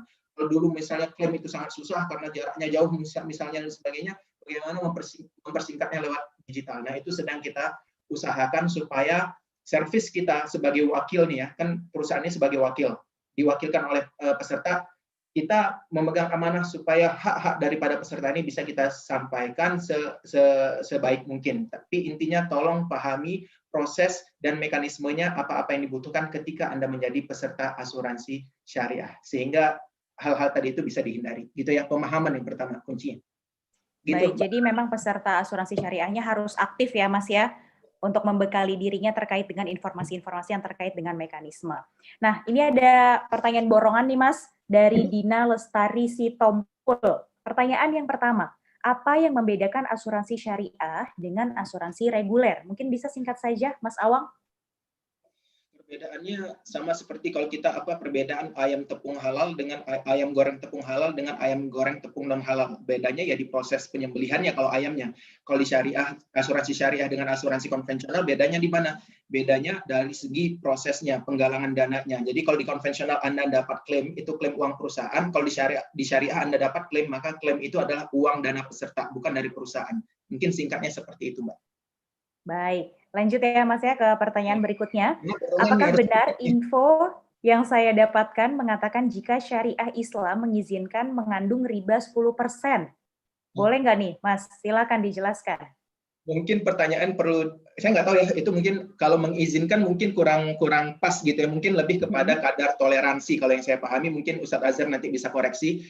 Jadi ada mungkin maksudnya adalah dalam berinvestasi itu ada kadar toleransi yang dimaksudkan adalah pendapatan non halalnya untuk saham syariah itu di bawah 10% gitu ya. Nah mungkin itu yang dimaksud, tetapi bukan menghalalkan, mengatakan itu halal, bukan. Itu beda loh, mengizinkan yang menghalalkan yang haram dengan mengharamkan yang halal itu beda. Tetap itu dikatakan itu sebagai non halal, cuman dengan konteks saat ini gitu ya, Nah, itu saat ini diperbolehkan atau ditoleransi di bawah 10% gitu. Mungkin Ustaz Azhar untuk yang ini lebih kompeten untuk menjelaskannya nanti kenapa DSN milihnya di bawah 10% gitu ya. Gimana mungkin Ustadz Azhar bisa langsung disambung, Ustadz, singkat saja. Iya, Ustadz Awang tadi udah jawab, benar. Jadi bahasanya 10% itu begini, prinsip dasarnya harus 0% ya. Artinya 100% murni syariah, 100% halal. Nah, dalam kondisi-kondisi yang sulit, maka ada relaksasi, toleransi. Ketika investasi ke saham syariah di Indonesia itu hanya berapa? 3 perusahaan atau berapa? Sementara kalau investasi hanya 3 perusahaan, tinggal berkembang investasinya. Makanya kemudian OJK mengeluarkan daftar efek saham, menyeleksi saham-saham mana yang memenuhi kriteria syariah. Nah, dalam proses penyeleksian itulah ada toleransi 10% kalau perusahaan tersebut masih mendapatkan pendapatan halal, masih ditolerir. Tapi suatu saat ketika sudah banyak emiten-emiten perusahaan-perusahaan yang syariah, harus 0%. Jadi sama nih Mbak Zerlin, sekarang kalau Mas Awang, saya sholat di masjid ya, dalam kondisi COVID, ya normalnya harus rapat. Tapi karena COVID, dikhawatirkan penularan, maka ada jarak. Nah, ini namanya relaksasi atau bahasa syariahnya rukhsah ya Mas Awang ya. Nah, rukhsah. Tapi kalau sudah kembali normal, nggak ada COVID lagi, harus rapat lagi. Jangan karena Pak, kayaknya kalau ada variasinya, ada jarak-jaraknya keren ya Pak, difoto dari atas. Nggak bisa. Harus kembali normal. Nah, begitu. Ini juga sama. Iya, terima kasih Ustadz Azhar sudah melengkapi. Jadi bahasanya memang ada toleransi gitu ya Ustadz ya dan Mas Awang. Pertanyaan terakhir nih untuk Mas Awang, apa yang bisa ditonjolkan dari asuransi syariah Prudential lebih menarik daripada asuransi syariah di platform lain? Silahkan Mas Awang. Kalau dari sisi kita kita menganggap bisnis syariah ini adalah bisnis yang universal, bisa diterima untuk semua kalangan, itu prinsip kita. Sehingga ketika kita membuat atau merancang sebuah produk dan sebagainya, kita pastikan itu manfaatnya bisa untuk semuanya. Itu adalah sebuah dasar kita dalam mengembangkan bisnis ini. Jadi siapapun bisa join menjadi pesertanya, itu salah satu kelebihannya. Yang kedua adalah kita memegang teguh namanya prinsip yang syariah ini produknya tidak kalah dengan konvensional gitu ya. Jadi ketika ada produk syariah itu sebisa mungkin ya manfaatnya itu benar-benar terasa bagi peserta supaya peserta itu merasakan bagusnya dan enaknya kita itu berasuransi syariah. Jadi asuransi syariah itu karena ini unit bisnis sudah asal-asalan buatnya nggak seperti itu. Meskipun dia masih unit bisnis gitu, tetapi ketika dirancang produknya itu harus sama dengan induknya. Sama dalam artian manfaatnya ya, bukan prosesnya. Prosesnya tetap berbeda, harus sesuai syariah, tetapi secara manfaat itu tidak boleh kalah gitu ya. Kemudian kalau yang untuk produknya saat ini kita yang sangat menarik ada namanya Prucinta gitu ya. Nah, Prucinta ini sebuah produk yang menarik di mana teman-teman menjadi peserta itu dengan cukup berkontribusi selama 10 tahun gitu ya. Nanti bisa mendapatkan masa kepesertaan selama 20 tahun. Ya, ini fokusnya adalah produk tradisional, ya, dia fokusnya kepada santunan meninggal dunia. Ya, jadi misalnya dia meninggal dunia karena kecelakaan, santunan yang ditambahkan lagi menjadi total 300%. Nah, fitur menariknya adalah karena kita memahami ketika menjelang Ramadan, Idul Fitri gitu ya. Nah, ini kan orang banyak mudik. Nama yang mudik ini kan ada resiko, tadi saya bicara resiko, bagaimana supaya rasa aman mudik itu banyak kecelakaan dan sebagainya. Nah, kalau misalnya terjadi resiko meninggalnya karena kecelakaan pada periode mudik Lebaran gitu ya, nah, itu nanti bisa santunannya ditambah dari dana tabaruknya itu menjadi total yang 400, sehingga orang benar-benar mendapatkan manfaat bahwasannya ini benar-benar dengan asuransi syariah ini karena kita tolong menolong menjadi lebih ringan beban tersebut orang tertolong menolong. Kira-kira itu jadi prinsip universal, ini bisa untuk semua. Yang kedua, produk yang kompetitif ya. Kemudian yang ketiga tadi yang saya sampaikan saat ini yang sedang booming itu adalah Prucinta. Kira-kira gitu, Mbak Zerlin. Baik, terima kasih Mas Awang atas penjelasannya. Dan yang terakhir, mengingat waktu sudah sangat mepet nih, boleh closing statement dari masing-masing pembicara, mulai dari Ustadz Azhar, silakan Ustadz. Ya, terima kasih Mbak Zerlin. Terima kasih teman-teman Prudensial, teman-teman MES, dan para hadirin jamaah Zoomiyah yang mudah-mudahan tetap semangat di kala pandemik untuk tetap menuntut ilmu dan menuntut ilmu, bahwa ilmu ini penting, Karena tanpa ilmu, hidup kita nggak ada kompasnya, tidak ada petunjuknya. Baik kita sebagai calon, ya, calon nasabah maupun sebagai orang yang memang yang akan menawarkan, bukan menjual, Mas Awan ya. Jadi tolong pelajari ilmu asuransi syariah ini biar bisnis kita benar, berkah, dan kalau untung juga dunia akhirat selamat. Itu aja Mbak. Makasih. Assalamualaikum warahmatullahi wabarakatuh. Baik. Waalaikumsalam warahmatullahi wabarakatuh. Terima kasih banyak Ustadz Azhar yang sudah menyampaikan materi dan juga sudah menyampaikan closing statement-nya. Selanjutnya kita ke Mas Awang untuk dapat menyampaikan closing statement. Silakan Mas Awang. Mengutip salah satu perkataan ini ya dari Abu Darda mengatakan min fiqhir rajuli ba'dun fi ma'isyati. Jadi salah satu kecerdasan, kefikihan atau kefakihan seseorang itu bisa diukur dari ya pandangannya yang jauh terhadap kehidupannya, tentang ma'isyahnya, tentang cara hidupnya. Artinya apa? Orang yang berpandangan jauh, yang paham adanya resiko di masa depan yang tidak bisa dipastikan jika terjadi menimbulkan resiko kerugian, maka bagian dari kecerdasannya dia sudah menyiapkannya saat ini. Bagaimana cara menyiapkan yang efektif? Tadi sudah disampaikan, dengan bergotong royong, dengan berjamaah, dengan bersama-sama, resiko di masa depan itu lebih mudah kita tangani ketimbang kita hadapinya seorang diri. Jadi yuk kita menjadi peserta asuransi jiwa syariah, karena dengan bareng-bareng resiko tadi jadi lebih mudah dihadapi. Sekian dari saya. Masya Allah. Terima kasih banyak Mas Awang yang sudah sharing, sudah menyampaikan materinya dan juga sudah menyampaikan closing statement pada webinar pada kesempatan kali ini. Dan Bapak Ibu hadirin sekalian, alhamdulillahirabbil alamin, selesai sudah webinar talk show online asuransi syariah pada kesempatan kali ini. Kami ucapkan terima kasih kepada para pembicara dan juga para peserta yang sudah hadir, dan sertifikat acara serta pulsa reguler hanya bisa diklaim melalui link yang telah kami kirimkan melalui chat Zoom. Dan kami ucapkan selamat juga bagi para peserta yang tadi pertanyaannya dibacakan, berhak mendapatkan door prize saldo OVO senilai Rp100.000. Informasi lebih lanjut bisa menghubungi admin official acara. Kami ucapkan juga terima kasih kepada para pengisi acara, para peserta, dan juga para pihak yang telah membantu kelancaran acara ini. Akhirnya saya Zerlinda Zuhdi selaku pembawa acara pamit undur diri. Mohon maaf apabila dalam memandu ada kekeliruan ataupun juga ada kesalahan. Marilah kita tutup acara ini dengan mengucap hamdalah bersama-sama. Alhamdulillahirabbil alamin. Mari sama-sama kita lestarikan seni tolong menolong zaman now dengan cara sama-sama menjadi peserta asuransi syariah, karena di dalam asuransi syariah kita bisa tolong menolong secara berjamaah dan juga merasakan manfaatnya secara bersama-sama. Dan saya ingatkan bahwa asuransi talk show online asuransi syariah berikutnya akan berlangsung pada tanggal 31 Oktober 2020. Mudah-mudahan peserta yang hari ini hadir bisa hadir kembali di tanggal 31 Oktober 2020. Kembali saya Zerlinda Zuhdi pamit. Wassalamualaikum warahmatullahi wabarakatuh. Waalaikumsalam. Terima kasih semuanya. Mohon pamit. Sudah mau maghrib nih. Ya. Ayo. Waalaikumsalam. Mohon pamit juga. Assalamualaikum.